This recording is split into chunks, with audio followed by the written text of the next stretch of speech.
Shipping cards to PSA can be a very daunting process. It's expensive, and I know you guys want to get the best grades possible. So I am going to show you guys step by step how I do my own PSA submissions so you can get the highest grade possible. And if you never shipped either with PSA or BGS before, this is going to be very helpful for you.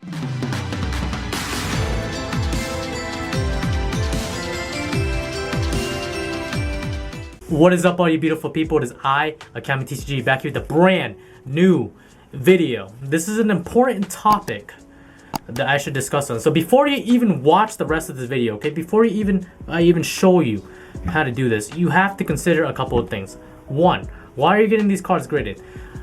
This is not a cheap endeavor, okay? It's not cheap at all. You're gonna be paying anywhere from $10 per card, and you're gonna get it back literally in a year, up to $200 a card if you're sending something really expensive. So really consider whether or not you should send in your cards to PSA. I'm very picky on the cards that send into PSA as well, and you honestly should be too, unless you just have a lot of money to spend. Secondly is really consider if it's worth it. It's expensive, and you have to take the risk of not knowing whether your stuff is going to get lost in the mail, because you do have to trust the postal service with this. So if you live in like an apartment complex or some shady neighborhood and you want to send your $10,000 card, do so at your own risk. It's not PSA's fault if they lose your mail. Like, if once it's out of their hands, once they give you the tracking number and it says delivered and you check your front porch and it's not there, that's on you. That's not on them. So please keep that in mind as well. Anyways, let's get grading. Alright, in the den, what you're going to need if you want to send to PSA, BGS, ideally is obviously first the card. Second is a penny sleeve, so you can get this at your local card shop. Usually these are $2 or $1.50 for a pack of 100 of these. These are really thin sleeves, so like they don't completely cover the card or encase the card. The reason why you want to get a penny sleeve for your card is a perfect size sleeve. For example, this Borreload Savage Dragon, I got this right here, just happen to have it on the side. A perfectly sized sleeve kind of hugs the sides of the cards like this, and over time that may damage the card, especially since you're sending it into PSA. Obviously if you're using it at a tournament, it's fine, but if you're sending it into PSA or BGS, you want to keep your cards in as good as condition as possible. That's why you see a lot of YouTubers, when they get a really cool card, for example like Ruxin, they put it in one of these penny sleeves instead. This is just safer. So what you're going to do is first make sure you wash your hands. Very important. I already washed my hands, soap and water. And you're going to first get a microfiber cloth. This is pretty important. And just gently rub or like kind of clean the outside of your card. Like any small like nick or anything, or any small dent or scratch will hurt the grade your card will get. And be very gentle with your card too. Just want to slightly dab it off. That's alright. I don't think this is gonna get a 10. It's probably gonna get like a 8 or a 9. This is because of centering, and plus it's been in my binder for a very long time. This is a first edition Dark Magician Girl the Dragon Knight. So basically what you're gonna do is first put it inside of the penny sleeve very gently, as gently as possible. Ideally it should be a new sleeve too. Then you're gonna get these semi-ridges. So what are semi-ridges? So a regular top loader is very thick and it doesn't really necessarily protect your card completely. I'll give you an example. I'm gonna put the Borreload Savage Dragon inside this top loader. Alright, I'm gonna put it in. You hear that? You see how, oh, it's kind of hard to hear, but you see how it's kind of hard to push the card inside? And then you gotta like kind of open the top loader a little bit just to push the card in. That may damage the card. And that's the reason why PSA BGS guidelines say that you should not send stuff in a top loader, but rather you put it in a semi-rigid. So a semi-rigid, what's really nice about it is it kind of hugs all the sides of the cards very softly. So you get Ultra Pros or Card Saver ones, I believe that are called on Amazon. You can get these for relatively cheap. I think the Card Saver ones are a lot more expensive because more people are sending to PSA, but I've had a lot of success with the Ultra Pro Saver ones. This is the one I'm using. So what you're gonna do is slightly open it and then push the card in ever so slightly, ever so gently like this. Make sure the card's all the way in. Here we go. Okay, the card is all the way in. Alright, see that? Card is all the way in. Now, what you're going to do is you're going to get some tape. So, You're thinking, oh, you just tape the top, right? What you're gonna do here, just to make it easier for the grader too, is you want to fold the tape as such. So you make like kind of like a flap. You just fold the tape a little bit. It's kind of like here. It's kind of a little bit hard to see here, but what you're gonna do is you're gonna make that flap and you're gonna tape the card as such. So now what happens is when the grader receives your card, they just flip the flap like this, and then bam, it's done. If you put tape on completely flat, the grader might use a scissor or something to cut the card, and it may damage the card in the process. So you want to minimize as much contact as possible, basically. But that's all you have to do when you want to submit your cards to PSA. Now let's go on the website and let's see what we're going to do next. Now here we are on the PSA website. It's called psacard.com. And with BGS, you do it a little bit differently. With the BGS, you need a manual order form. If you need me to do a video on how to submit cards via BGS, please let me know down below. For with PSA, what you're going to do is you're going to make an account. Once you've made an account, because I've already made it, you're going to press that little green submit button right here. Online Submission Center. Welcome. Build your card submission. You're going to start here. Now you're going to start a new submission. So there's a little yellow thing here. I don't know when you're viewing this video, but right now PSA is really backed up. Like the express order, which will usually take like a week or two, will take a month. Last time I made it, it took me a month. So what we're gonna do is I'll delete this submission because I don't need this. Start a new submission. All right, now we are zoomed in. It's gonna look a little messy, and I do apologize. So first you're gonna pick your type, and your type is gonna be regular or small size cards. This may intimidate some people, so if you guys want to make sure you do this right, then follow along with me. All right, regular or small size cards. All right. So grading is if you want to just grade the card 1 through 10 with autograph authentication or not. With autograph authentication, they're gonna obviously you have to pay more, but they're gonna run through the autograph, make sure it's legit and everything. Most of the time you're just gonna grade for the grade, so you just no autograph authentication. Review just rechecks the grades. You send back, you're like, oh, this is a PSA 9, but I firmly believe it should get a 10. So you send it back to them for review. They review it. If it's a 10, then they're gonna reslab it and give you a 10. If not, you still get charged for the review. Just a heads up, you still get charged for whatever. Crossover is if you're crossing from one company to another. For example, you have a BGS card and you want to cross it over to PSA. You're like, oh, I think this BGS 9.5 is going to get a PSA 10, and I prefer to see a flat 10 than a 9.5. You can cross it over. You can set it so that if the grade of your card is not a 10, then they'll just send it back with your BGS slab. However, you will still get charged regardless. So just a forewarning, you will get charged for whatever you do in here, and this is not cheap, okay? By any means, in my opinion, this is not cheap. And a reholder, I'm pretty sure that is if your PSA slab gets damaged. I'm not quite sure, so please double check with someone on that, but I know just the first 3. So we're gonna go through grading. No autograph authentication because I have no autograph that I want to do. You're gonna click next down here. No, wait here. All right, so here are the different types. Okay, this gets expensive very fast. So for PSA, and particularly for PSA, the declared value, the price of the item, will determine how fast you want it back. So what I mean is, if you are sending them a very expensive item like a prize card and it's worth like maybe 2 or 3 grand, if you firmly believe it's going to be less than 2 grand at the PSA level that you expect it to get, then you have to send it through Express. You cannot send a $2,000 card on regular for $50. You cannot do that, because what they're going to do is, let's say you send them a 10,000 dragon, okay? A 10,000 dragon, and it gets back a PSA 10, and you sent it via regular, they are going to bill you for the amount you owe them. They're going to be like, oh, you sent us a 2,000 or $1,500 card. You owe us $25. If you do not send them the $25, they're going to hold your card forever. That's it. So make sure you get it done right the first time.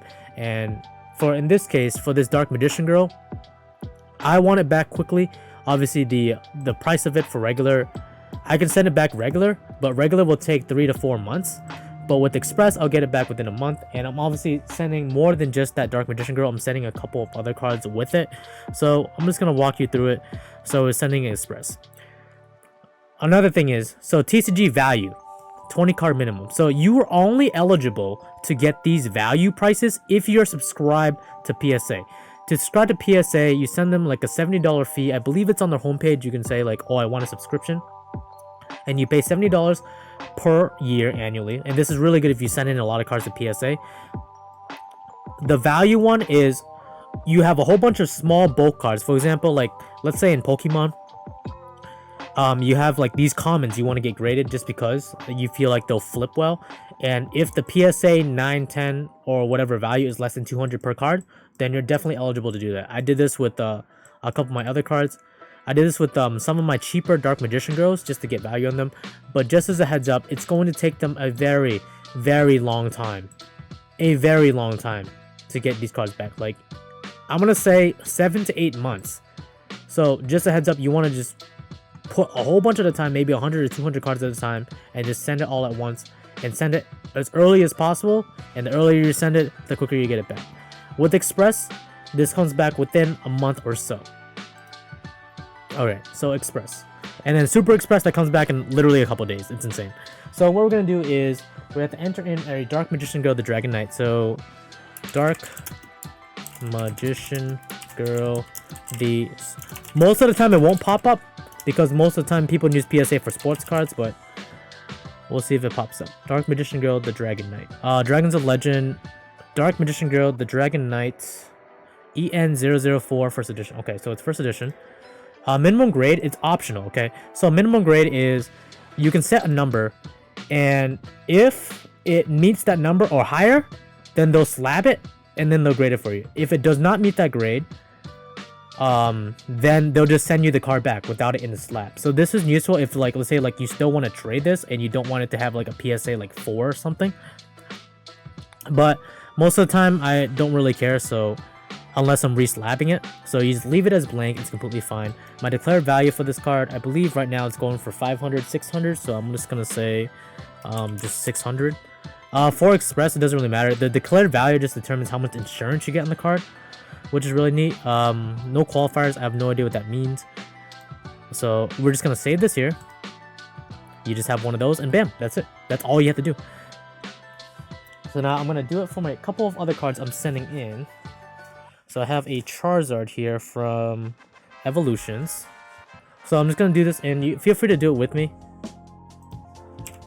if you guys want, but it's relatively simple. Okay, so what I had to do was, since you look up Charizard and there's too many results, I had to thin it down. So we'll look up Evolutions Charizard, so it looks like this, right? Make sure you try to get this as accurate as possible, because if you get it not accurate, it's going to slow down the process. So XY Evolutions 11. Charizard Holo, yep. And then minimum grade, don't really care. Declared value total, this is about $400. Let's save that here. And make sure, very important, okay?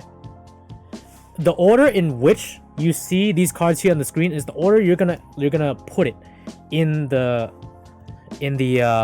shipment. So for example, so Dark Magician Girl, the Dragon Knight's at top, Charizard's under it, so they put it right under. Make sure you individually do each card. If you have multiple quantities, you have to add up the declared value total, but I would prefer, it's just better and safer to do each card individually. And sometimes they're not gonna have the card yet, so so it's Japanese. Phantom Rage, okay. Hita, the Fire Charmer, Starlight Ablaze, EN 100, so this is gonna be like a 250.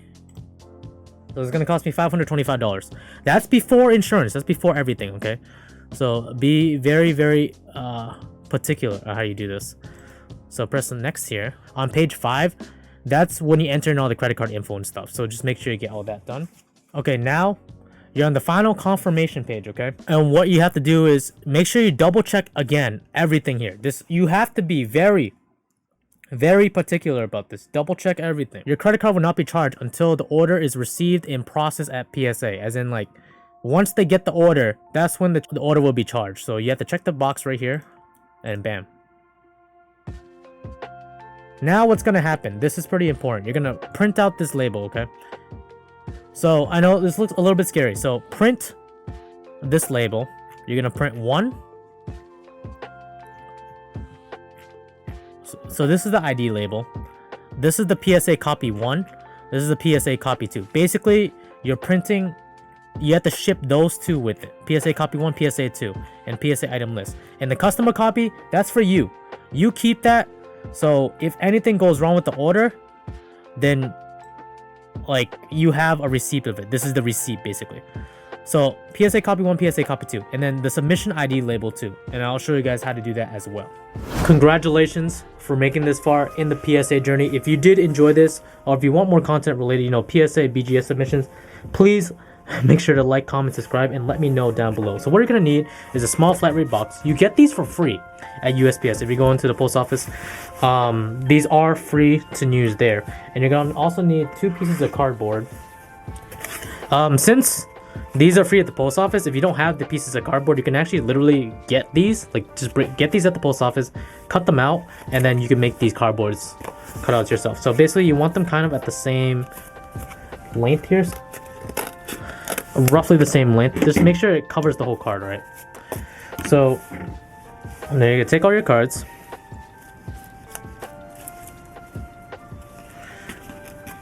stack them on top of each other like this.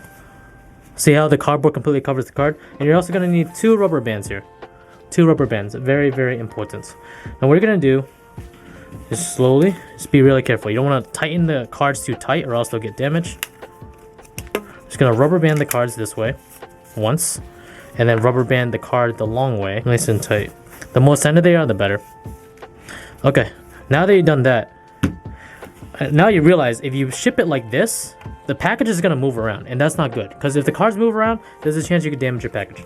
So what we're going to do next is you take your submission form, right, that label here, you're going to cut that label. You cannot tape over it. Like, do not tape over it. They explicitly say don't tape over this label, so tape it on the outside of the package, and usually tape it on like this side, and I'll show you that after. And then you're going to take your 2 forms and make sure you fill some stuff out, right? So total number of orders included in this package, you have to fill that out, and total number of collectibles included in this package. So you gotta, if you're doing multiple packages, you gotta let them know, or else they're not gonna figure that out for you. You're gonna wrap the cards around this. So first, oh boy, it's gonna be a little bit tricky here. So what I like to do is just do the two-fold here. Make sure you've already double-checked everything and it's good. The 2-fold here, I like to put a piece of tape right here, and then I do the hamburger method where you just fold that one more time, get another piece of tape, bam, right here. So that's good. And then one more piece of tape, you fold the ends too. Basically you don't want the cards to move at all.